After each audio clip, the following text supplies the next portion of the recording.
The Force in Star Wars allows masters to push, pull, and influence the minds of others, or even cast lightning. While many theories are out there about the nature of the Force, my own beliefs align with game theories that the Force is something to do with increasing the energetic potential of all of the cells in the Force user's body, providing more power, enough to move around, shield themselves, or influence others at such an increased speed relative to the world around them that even time itself appears to slow down. I think this theory is really solid, but that it's missing one component. The increased energy alone would not explain Sith lightning, or the ability to telekinetically move objects or handle and forge the kyber crystals into lightsabers, among other Force-related abilities. But if we expand that definition to a theory of electrical energy, suddenly all of those abilities, as well as others, are easily explained. But first, welcome back to GCSE Minecraft and Chill, the series where we talk about something related to your GCSE maths or science exams, while I play some Minecraft to entertain myself and maybe you. So I hope you've got a drink, something to do, maybe something to revise, or keep your hands busy while you listen.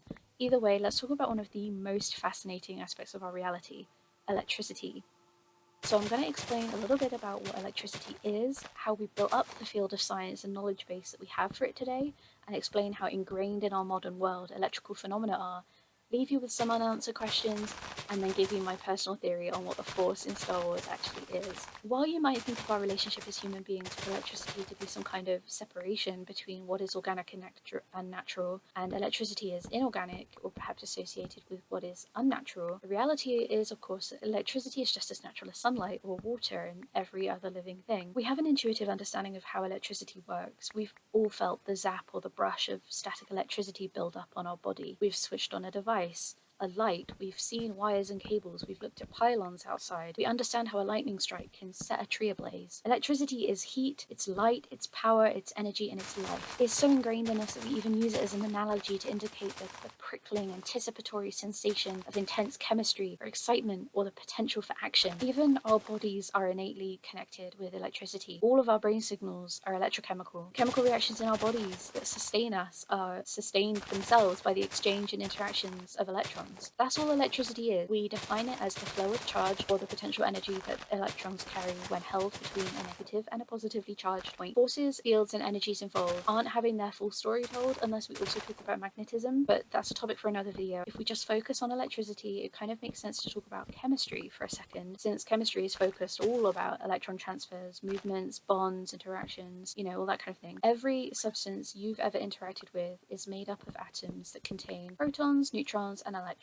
While protons and neutrons are the center of the vast majority of mass in an atom, it is electrons that are responsible for the bonds between atoms. Like I said, the flow of charge in circuits, and even the different states of matter, but I will get to that in another video. The only cases where that isn't really true are things like radioactive interactions or extreme environments. So anything to do with even deeper into the atom than the electron, so in the nucleus, or even broader like cosmological events. But when we're talking mostly about ordinary, normal, everyday matter, it is all about electron transfers and bonds, and electricity is just when we talk about isolating that specific phenomenon of electron energy and let it flow and observe what happens. So what even are electrons? Let's talk about it. Tiny spherical particles that orbit the massive center of an atom, carrying charge that we've assigned as negative, that sit within the standard model of physics as leptons, which you might have heard of. So I'm going to really basically talk about that. There are three types of particles in the current model of physics that we use to understand three of the fundamental forces of the world. You might remember I talked about them, I think in my very first video, or my second video, I don't know. The first physics one at least. But the particles, back to the particles, the model. We have quarks, which experience strong interactions, and leptons, which experience weak interactions, and then bosons are the force particles that kind of interact between them. And like I said in that first, whichever video it was, gravity is that fourth fundamental force, and it isn't explained by this model. That's what the Higgs boson was all about. It was about trying to include a particle in this model that would explain gravity. But scientists are still working on it. We don't have that proof or that evidence concrete yet. So it's one of those exciting mysteries of the universe, there's loads of them: dark energy, dark matter, and I'm going to just list a few others at the end of this video, because they are all really interesting. But anyway, before I tangent too much already and jump the gun and get ahead of myself, we are talking about electrons. These little lepton guys aren't interested in interactions that happen within the nucleus. They don't interact with those nuclear forces, but they do interact between atoms. They're more interested in electromagnetic interactions and what we call weak interactions. They glue nuclear matter together over bigger distances than just the nucleus, and they carry the energy that allows molecules, chemical compounds, and life itself to do everything that it does. Now, to me, that's pretty magical all on its own, but we're going to dig even more into the phenomenon of electricity. It's just even more awesome just as a thing itself, but also it has, I think, quite a unique story in the history of science. And in my last physics video, which I was about to say last week, it wasn't because I'm behind schedule, but a few weeks ago, about the national grid, energy and power generation, I talked about Tesla. I talked about how the discovery of electricity dates back thousands of years, so we've known about it, but it's only really in the last 100 years that sort of societally, systemically, that we've had access to electricity in the UK. And it was really the discovery of the electron and the research that was happening at the turn of the 20th century that allowed research to propel forward in the direction that it's gone in. If you caught my shorts video, God knows when that came out, as part of my chemistry revision series, you'll have seen the cheat sheet that I provided that covers the development of the modern nuclear model of the atom, and how pretty early on in this model's development, the electrons were sort of known about, they were theorized, but how they really fit into that model wasn't concretely established until we had the Bohr model in the early 20th century. 1909, I think, is the date that you need to have remembered associated with that. But despite not knowing really the exact nature of electrons, and it is even only recently that we've sort of more definitively established that they are spherical, despite not knowing for sure what like the nature of electrons really was, people were still able to do experiments with electricity because it didn't require knowing those things, and they could still demonstrate key principles that provided a foundation for the theories and all of the research that happened in the 20th century. So let's go back to the beginning, back to the 16th and 17th centuries. Well, specifically, we're going to talk about the history of electricity in those centuries, not all of the traumatic, horrible violence and colonization that happened in those hundreds of years. Although I do want to acknowledge at the start of this video, as sort of a principle that applies to everything I talk about in every video, that every single one of the scientific developments we hail in the global north is amazing and incredible, and we give credit to the individuals that happen to be the authors of the publications or whatever. These developments were only possible because of the exploited and extracted labor of Black, Indigenous, and other people of color, as well as other types of invisibilized and marginalized groups of people. And I mention that because it's still true today. That still happens. It's important to acknowledge like I said, any famous scientist we talk about, any famous discovery, any contribution to knowledge production in the global north especially, comes from a foundation of a history intimately entwined with exploitation and inequality. People might think, why are you talking about this? It's relevant. It's really relevant, and it will always be relevant, and so I will always include links for further reading about that below. We tend to associate electricity, or at least the early days of electricity, with lighting, street lighting, or the bulb. But in the 17th and 18th century, people lit homes by burning stuff, whether that meant a hearth fire, which was all a lot of people had, or burning dried bits of wood, grass, herbs, string, whether like kept in a shell or in a container, or dipped in animal fat that had dried. So that's tallow. I've also got a link about that below because it's quite interesting. Just to think about. Whereas things we tend to think of as like candles, beeswax, or oil lamps, or later gas lamps and lanterns, those were only for wealthy homes and the wealthiest people. But either way, the idea of using a tiny little piece of metal wire to light up a room would have seemed, well, literally people thought electricity was magic. It was condemned for a brief time. People thought of electrical engineers as kind of like wizards of the time. It was incredibly unusual to mix together metal and light, and electricity just as a thing just seemed like a magical force. But if I can take you for a second through like a guided visual, think about standing on a hillside for a minute. Bear with me.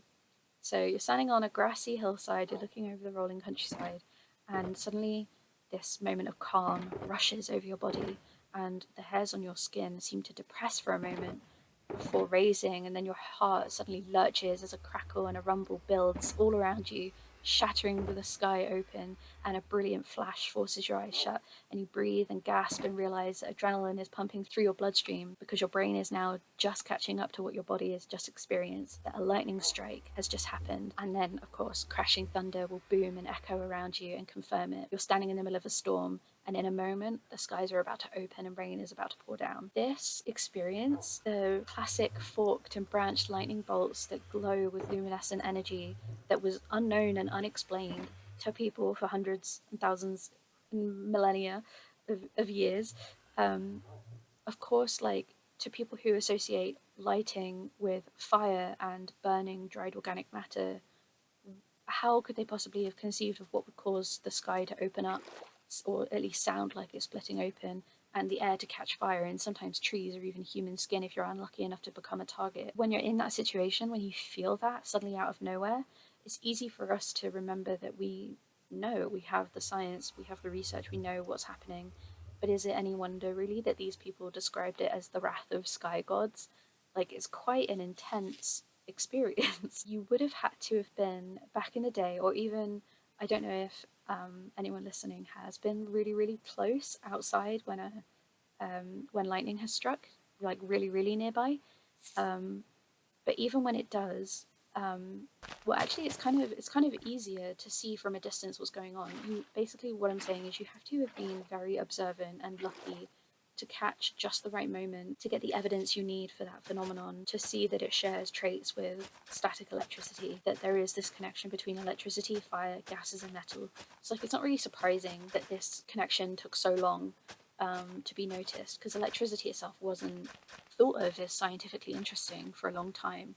And the connection between lightning and electricity is thought to have only been demonstrated for the first time in the 1800s, whereas the connection between biology and electricity had been well established for millennia. Electricity itself wasn't really heavily studied until a revival of interest in the phenomenon in the 1800s, largely because the connections between electricity and magnetism had been demonstrated. And again, this was already a connection that was known, but it wasn't really explored in any detail. It was 1821 when Michael Faraday produced the electric motor, which was a huge deal. But it wasn't seen. I mean, discoveries like this always seem bigger than they were after the fact, of course. With historical context, retrospect. Another one like that, George Ohm, whose name you might recognize, the unit of resistance. He produced an electrical circuit and analyzed a circuit and explained it. And then later, James Maxwell published a series of fundamental theories and equations that underpin electricity that we still use today, that you would recognize if you saw them in your textbook. And the 19th century subsequently exploded with theories, electrical engineering, scientific feats, and publications on electricity and electromagnetism. And probably the most famous scientist of this period is Nikola Tesla, who I also talked about in my last physics video, because he was around at the end of the 19th century and the turn of the 20th. And when we think about historical electricity and electrical investigations, experiments, machinery, discoveries, etc., we might imagine Tesla's big metallic electrodes and sparks and bolts of electric current in wires and coils and labs, and the development of the alternating current system that we use to transmit our electrical power over large distances today. And sadly, I don't have time to do an entire retelling of Tesla's story, of that specific story, in this video. I might do one another time, as I find his story quite interesting, as is probably evident by the fact that this is the second video where I've mentioned him. But what is relevant and important here for talking about electricity is that Tesla established a novel, or several actually, many novel electrical engineering techniques that improved electrical current transmission, as I said. So how did that happen? Very, very briefly, the Edison Machine Works was a company in the mid to late 19th century that used a low voltage system that wasn't very compatible with the arc lighting systems that were in place in the USA at the time. And what Tesla did when he joined was help to improve the system, as well as working on new dynamo, motor, and generator designs. But sadly, a lot of his ideas and designs that did improve on the electrical generator used at the time were rejected, and it's not 100% clear why that is. But anyway, he left the company, worked on his own, and later patented his generator designs that had reduced wear and tear of the old generator designs, as well as developing an induction motor, and he used the profits from these patents to further explore designs that led to things like the Tesla coil, alternators, and transformers that revolutionized electrical power transmission. These designs are essentially still the same as the diagrams that you have in your textbooks now. We've got the iron core, the slips and brushes, the magnets and coils. All of these features were modified and improved by Tesla. So while this work was continuing and improving the electrical power industry, Tesla and the scientific community's research actually shifted onto electromagnetic radiation and the phenomena and theories around light, X-rays, and subatomic matter towards the end of the 19th century.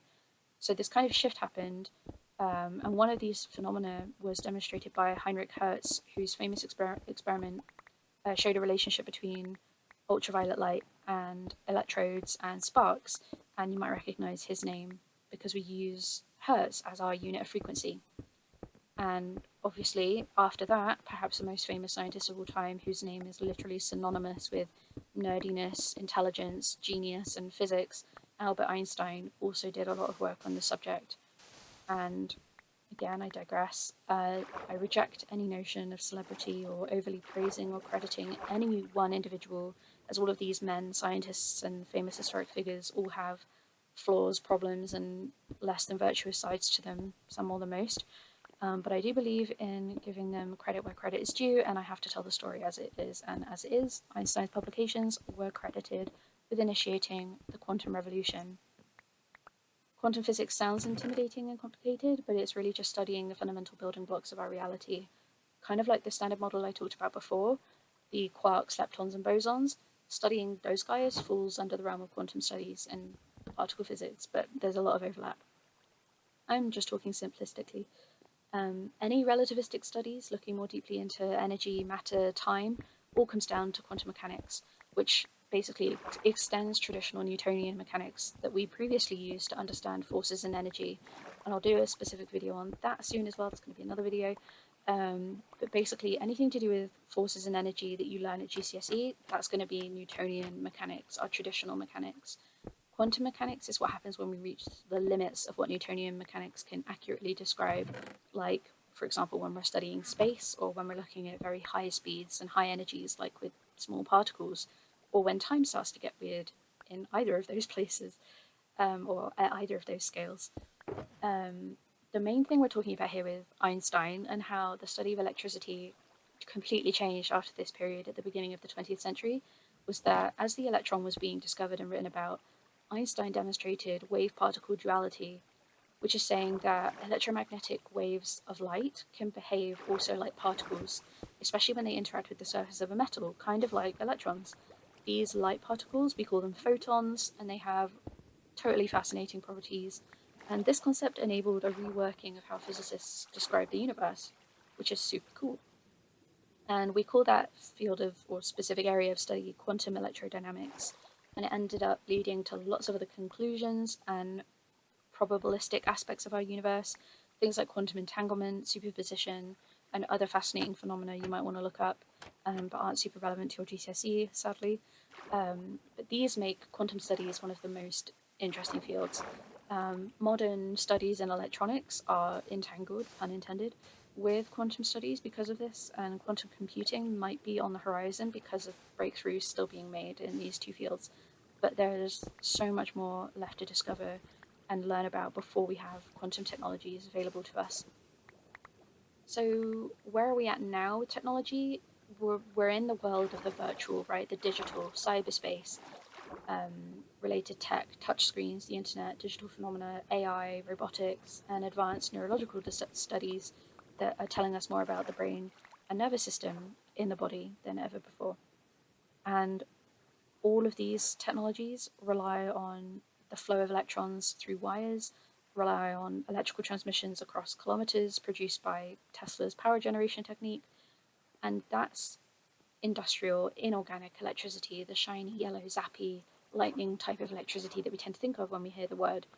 But within our bodies, where the story of electricity began, within our brain, electrical impulses that we tend to think of as glowing white or blue, that's organic electricity. It's mostly invisible, but it underpins everything.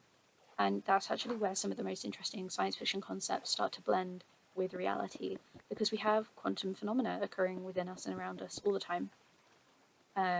What do I mean by that? Again, like I said at the beginning of the video, we have electrons whizzing around molecules in states of superposition, doing quantum-y things, orbiting nuclei all throughout our body, such that when we touch our phone screens, an excess charge of electrons on our skin, on the oils and in the molecules of our skin, conduct and allow us to pull currents through the especially made metallic surface of the screen, which sends a signal that translates into some kind of meaning for us, because electrons then illuminate the screen, allowing us to perform that translation. Diodes and transistors and resistors in the circuits allow the liquid crystal display to send us light or photons into our eyeballs, which use electrons to then convert that signal into images inside our head that we can understand.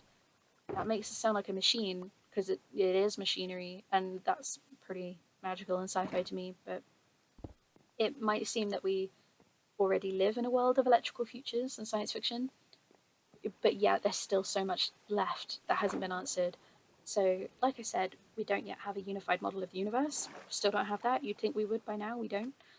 We don't have conclusive evidence that explains gravity, mass, energy, or why the universe is made up of dark matter and dark energy that we can't see, and yet it's like over 70% of the energy and matter in the universe. What? How do we not know about the vast majority of energy in the universe? That seems wild to me. And we've only begun to really scratch the surface of quantum phenomena, especially in terms of electronics and computing. Another field, while we've made great strides in the realm of nuclear energy, unlocking the part of the standard model that belongs to the quarks and the strong nuclear forces, we will possibly see nuclear fusion in power stations in the near future.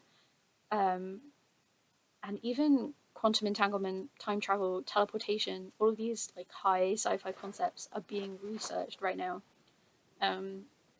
There's some interesting papers on that. Let me know if you want them. I can link them below. I'm not going to include them for now.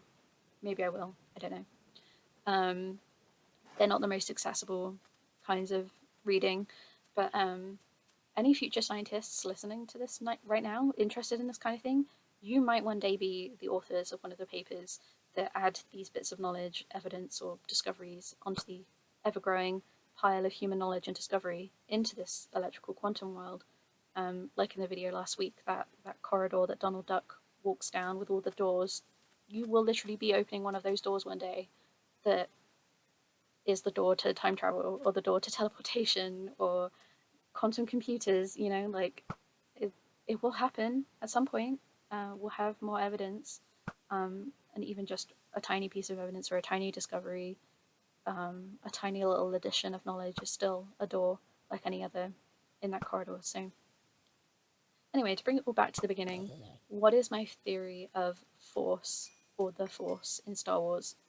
And I haven't really talked about electrical force very much. The volt, the relationship between the volt, electrical force, electrical energy, and electrical flow, which of course you learn all of those equations. Well, the force in Star Wars, let me tell you why I think it's electrical, or at least quantum in nature, because it's clearly, so I think it's using superposition and entanglement and providing some kind of amplification of electromagnetic forces and energies around the force user's body. And I think it's access to something that is able to amplify those energies that creates the energy, like extra enhanced abilities that Matt Pat talked about in his game theory video, which obviously I've linked that below. But I think that rather than midichlorians being some equivalent mitochondria which transfer and deal with chemical energies based on chemical bonds, that the midichlorians are an attempt to describe mitochondria-like cells that enhance the force user's control of electrons, not just to generate chemical energy by breaking or making chemical bonds to contract muscles or perform other normal bodily functions, but just better, but that they actually allow a manipulation, like a conscious, intentional manipulation of the motions of electrons, a direct electrical flow from the mind and thoughts of the force user through their body and out into the environment, and potentially into the bodies and objects of something else, right? So this makes force use an energetic interaction with electromagnetic fields, which do exist everywhere within our bodies, within all matter, within other people, within other brains, that are so precise and subtle and fast because of whatever could possibly be amplifying them.